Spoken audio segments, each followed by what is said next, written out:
in the age of social credit and all these other things, it just made so much sense to me to have something like that. Hmm.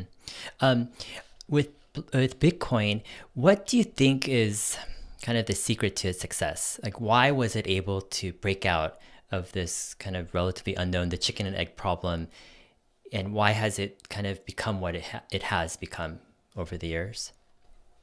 Well, first there was this beautiful video game aspect of Bitcoin where you go and do something on your computer and you get something. So anytime you have a feedback loop of labor reward, that's a very powerful thing. And there's a whole field that studies that. It's called gamification.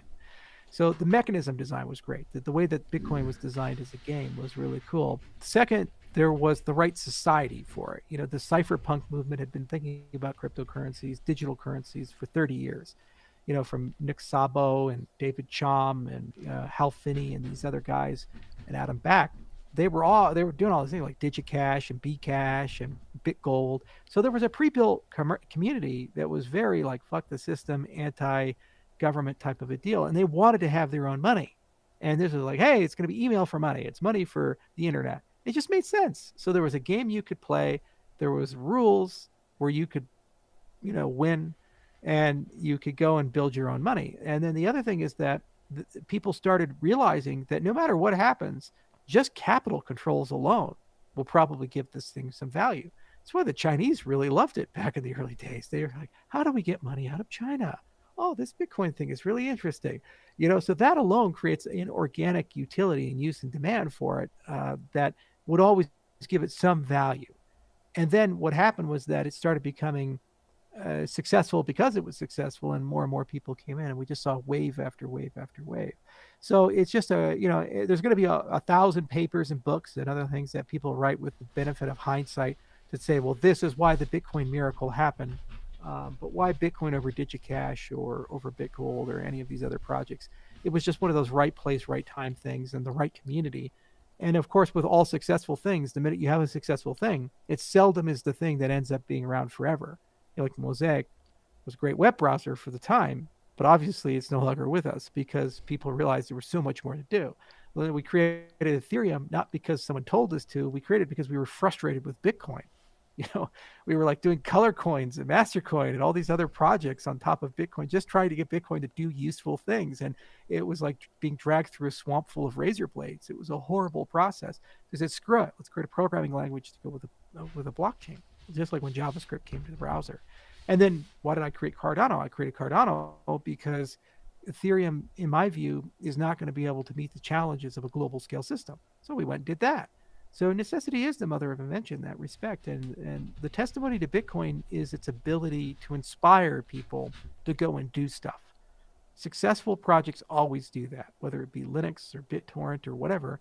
It provides real clear utility. It sells you a vision. And once you've been indoctrinated with that vision, you can't go back. The genie's out of the bottle. You've left the cave of Plato. And now you kind of realize what the real world is. And you say, screw it, we're going to go and go do this now. And I might not agree with the way you've done it, but I now understand these concepts, and it makes no sense to go back to the old concepts. Hmm. Um, what's your take on the cult of Satoshi, or this whole phenomenon of almost bordering religious fanaticism about Bitcoin, but also those who might view Bitcoin as like the only or the premier, the forever, cryptocurrency? What are your thoughts? Whoever is the prophet who leads people out of the cave usually gets his own religion.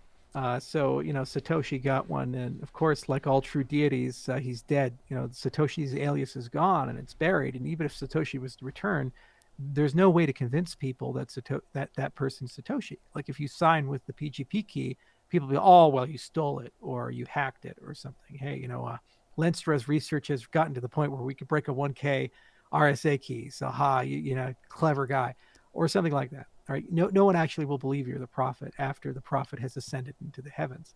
So it makes perfect sense. And it's just people who need hope. When you lose faith in institutions and governments, you need to find faith somewhere. And so they've traded faith in government or religion or whatever to faith in code and faith in that culture. And they believe if only they're a good enough prophet, they're good enough cleric, they're good enough priest of the cult of Satoshi, then they shall be rewarded. In this particular case, it's with wealth and power and being part of this new economic order. So that maximalism is predictable and it's extremely harmful to the project as a whole. Because the reality was the project was pedagogical. The whole point of it was supposed to demonstrate that you could have decentralized value. You could teleport it around the world and to get people into the mindset of, well, what else can you do? And go and do the next thing. It was never intended to become a religion, but it became one because humans are humans. It's almost like the Warhammer 40K universe with the God Emperor. When he was living in the universe, he was like this secular guy, and he said, "Venerate, but don't worship me." Then the first thing everybody did after he got constrained to the golden throne is everybody started worshiping him, the corpse god. And it's exactly what's happened with Satoshi. He's become the God Emperor of the 40K universe. People venerate this corpse god and so forth. But it is what it is. And unfortunately, it has infected some people to a point where they have become exceedingly toxic. Anyone who does anything, Ethereum, whatever, it's a shit coin. It's a bad deal. It's like we've just brought all these people into the cryptocurrency space. No, it doesn't matter. It's a shit coin. But there's only one truth, Bitcoin. We spent 6 years researching proof of stake stuff for Cardano, and we have a much better protocol in our view. It's been peer reviewed by major academics and major institutions. They say, oh no, it doesn't work. It can't work. It doesn't follow the vision of Satoshi. That's no longer a rational conversation. It's religious extremism in that respect. And human beings have a tendency to do that. And if you want a great historical analysis of it, read Yuval Harari, his Sapiens book and his follow-on book, Homo Deus, and it gives you a sense of what humans tend to do over the arc of history. Mm-hmm. What's your take? I know you've commented on Bitcoin as, it's become this protocol where it's been hard to innovate, hard to get agreements, hard to really push the envelope on new technologies, and that's part of the frustration on starting, let's say, Ethereum or Cardano. What's your future prognosis of where Bitcoin is headed? Are you super optimistic that Bitcoin just remains the preeminent kind of store of value in the crypto world, or do you have any kind of skepticism or doubt, let's say 10 or 20 years down the road? Bitcoin is only valuable because it's valuable. It has no technological